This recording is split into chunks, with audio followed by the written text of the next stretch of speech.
Hi, I'm Julie Puccini, and I work at the Career and Transfer Center here at Schoolcraft College. Today I'd like to talk to you a little bit about interviewing. So you get that phone call, and your heart's racing, and you're thinking, what's going on? And they call you and they say, guess what? You got an interview.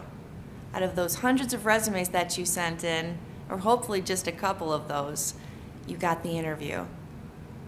So now what? What do? Interviewing isn't something that you do every day. It's not something that you practice. I think it feels daunting to think about getting interrogated by one, two, or maybe a multiple panel of people. So what now? Preparation. Preparation is the key. And that's what I'm here for today. I'm going to help you to better understand what it takes to have a really great interview. Keep in mind that you are marketing yourself to everybody. You are having to sell yourself. You have to sell what you have in relation to all those skills that you told them you had on your resume. And so how do you do that? It takes practice, it takes preparation, and it takes a lot of work. And so what I want you to do today is listen to a little bit of these techniques and these tools that I have, and these are going to help you to succeed when you're in front of people and you're probably going to be very nervous. But you have to get in there and make a very good first impression. And remember, you're going to project yourself to a potential employer, and you have to tell them what you can do for them. They're going to be constantly asking and thinking about how you can benefit their company and what kind of a fit that you are. From the moment that you're in that reception area, you're being watched, so make sure that you have proper decorum. Make sure that you're dressed appropriately, and that's something that we're going to get into a little bit later also. Make sure your cell phones are off. Make sure you're not texting anybody. Make sure the gum's out of the mouth. Make sure that everything that you do is saying, I can be a good employee. When you go to the desk, the front desk, to check in, make sure that you shake hands with the receptionist. Make sure you introduce yourself and smile and let them know. Please be there at least 15 minutes early, and this will allow you for some time. So from the moment that you get into this office, make sure that you are standing tall and you're confident and you're smiling. Make sure that you give a firm handshake. And that's something too that we can teach you over at the Career Center, is how to give a good handshake. And don't be surprised if there's going to be multiple people interviewing you. I've had panels of interviews of 9 people before. I'm not saying that this would happen to you, but be prepared. It could be 1, it could be 2, it could be 10.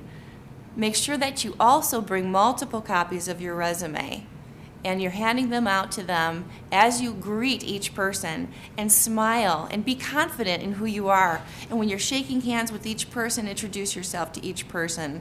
And if you can, recite their name back. For instance, hi John, it's good to meet you, John. I'm Julie. Some of the things that I want you to remember: number 1, be on time. Make sure that you're allowing yourself time for parking, for traffic, for going to the bathroom, for freshening up, and also make sure that you know the route that you're going to. There could be construction. Make sure that you're neatly dressed. When in doubt, dress in the conservative side. This is business casual. Make sure that you smile. Friendly people are always easier to like, and giving them that smile initially will put all the defenses down. It'll help you feel less nervous. And be informed about the company. Go to their website. Research the company. Make sure you know their products. Make sure you know what is up and coming. Research, research, research. This is going to help you to answer a lot of the questions and to determine, is this a place that you really want to work for? Make sure that you're enthusiastic, but not too talkative. Maintain good eye contact. This establishes a sense of trust, and it helps build rapport. Make sure that you're honest with every question that's asked to you, and make sure you're honest in your resume as well. Make sure you summarize your strengths to differentiate you from other candidates for the position. Always send a follow-up thank you email or a note as soon as you can. This is going to help the interviewer to understand your determination, your character, your thoughtfulness, and your conscientiousness. I also want you to remember that there are things not to do. When you go into an interview, make sure you're not leaning, make sure that you have good manners, that you're not too aggressive in your actions. Don't get too close to the interviewer. Leave a proximity of about 4 feet. And don't display nervous activity. Try not to do anything like hand washing or rubbing your hair or playing with your clothes or your watch or picking your nails. All of these things are going to show. And don't be dishonest about anything, including some of the dates of employment or what you have done. Don't be vague about accomplishments. Be very specific and be positive. Don't just give yes or no answers.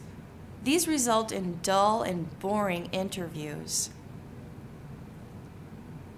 Don't make a major issue about asking about salary, pension, vacation, benefits. Please don't even bring those up in an interview. Don't ramble on. Make your point and stop. And don't leave without understanding what happens after the interview. So now let's take a look at a typical interview. See if you can find the things that this person did incorrectly and correctly. Hello, Mrs. Freeman. Pleasure to meet you. Have a seat. Actually, it's pronounced Furman. Oh, I'm sorry. It's quite all right. Now, Mr. Williams, I do have a copy of your application. Do you have a copy of your resume? Yes, I do. Okay. Tell me about yourself. Well, I've worked in customer service for 3 years. I didn't really care for my previous supervisor, and that's why I'm looking for a new job. He was completely incompetent. I need better benefits because my wife is expecting another child. I see. Well, our company has been in customer service for over 30 years. We have 40 offices in 15 states. And you said that it says here on your resume that you've worked in customer service. So why don't you give me an example of how you've dealt with difficult customers in the past? Well, this one time a disgruntled customer called about a lost Christmas order. I tried to calm her down by listening to her concerns and working with her to track the order. I took her phone number and gave her my name and told her that I would get back to her shortly with some answers.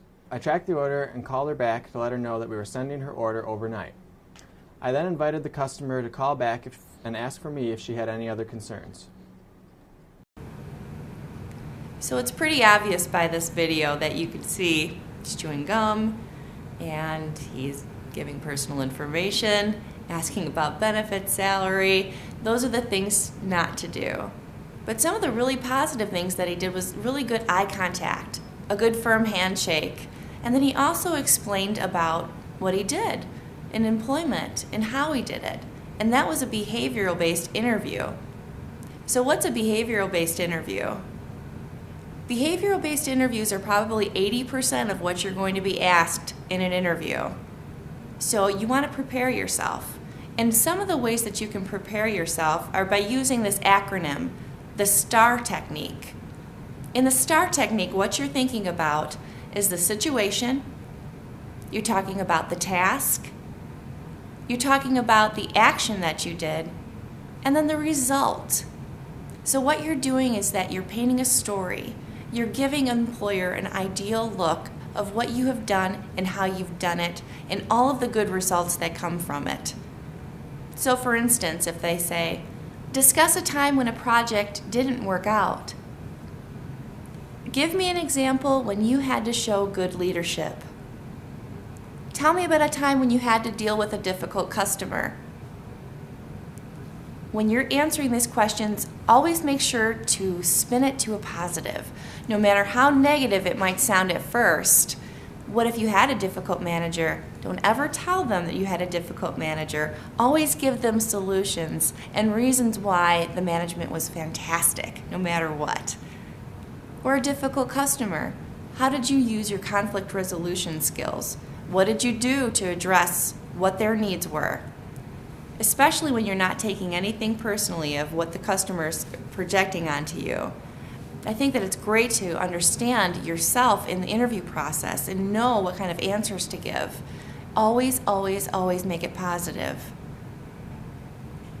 One of the other questions that they may ask, tell me about your greatest weakness.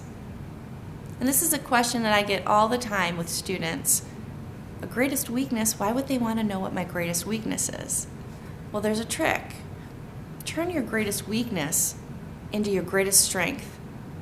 One of the examples that you could give for a greatest weakness would be technology. Think about that. Here's an answer.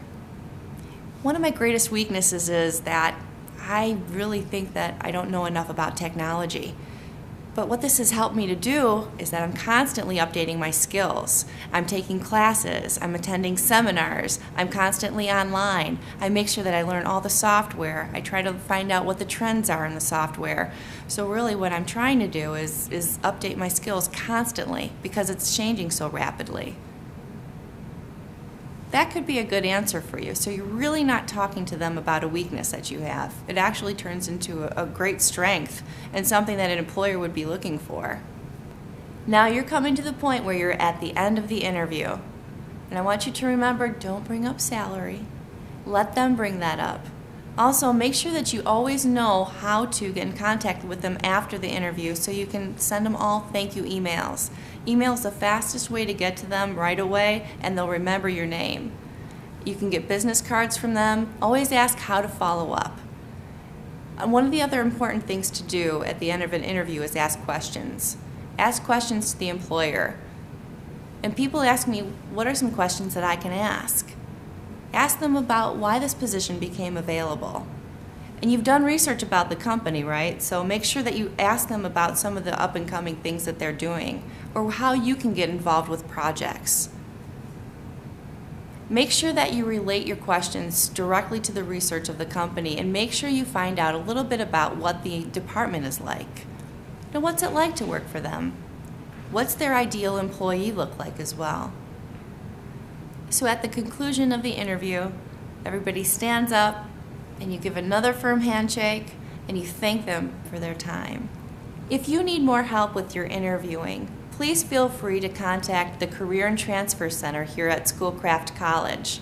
We're located in McDowell, room 205, and our phone number is 734-462-4421. You can visit our website at www.schoolcraft.edu and go to the website Career and Transfer Center. At the Career and Transfer Center website, you can also link up to the Perfect Interview. This is a great program that's going to help you with your interviewing skills. If you have a webcam, you can set it up and you can watch yourself doing interviewing as well. So this is going to help you practice, and when you're ready, come in, make an appointment with a career counselor, and we can help you to succeed.